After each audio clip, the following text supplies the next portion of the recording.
Here we are doing another two-person, three-camera, or we're 4 cameras, but it's really a 3-camera shoot where we've got a slider shooting 2-shot and then 2 over the shoulders for the singles. And I'm here with Zoe, and she's a MFA doc student at Stanford. And here we are in the Stanford locker room. It was not really kitted out as though it was football season, but we did get some jerseys, so that was kind of nice. And we just had a simple interview here, and we were able to rig to the ceiling because there are some I-beams that are going across the ceiling. And we used this clamp, which is just a clamp from Modern, goes into your I-beam and then comes out to a pipe. So then we had a 10-foot horizontal pipe, and then came down to an 8-foot horizontal pipe, and then we triangulated to one more point so that we wouldn't have any bend when we kind of armed out our units from that pipe. Because we did that at the beginning, and we're like, whoops. So we ended up being able to put our 2 key lights on that, and those are 2 F400Rs. So those are Godox flex mats. And then we have, for our backlights, we have 2 Air Maxes, and very straightforward. And then for a little bit of fill, we have an F800R at like, what, 0.5%? So just a very little kiss of fill.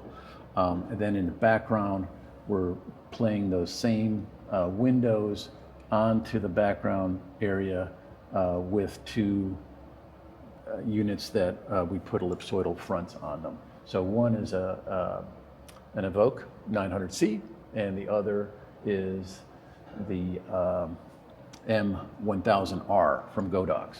So that they both have 26 degree on them, 26 degree ellipsoidal barrels, and then we have 2 extra little pops, 2 little ADCs that are just adding to the background.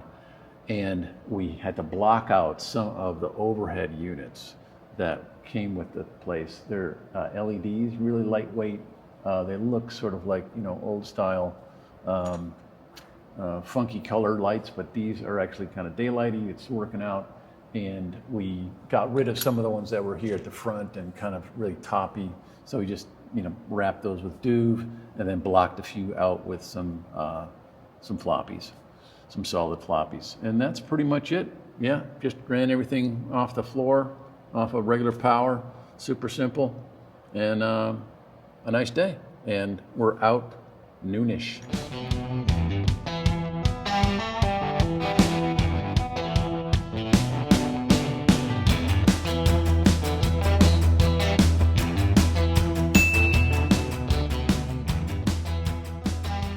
Now, you could make the argument that rigging those same mats off of menace arms would have taken a little less time, and that's possible because we hadn't done it before as far as the I-beam's concerned. But once we had the I-beam in there, then we had free reign for the framing, and that might have been a little more iffy with menace arms, knowing exactly how long to make those and everything.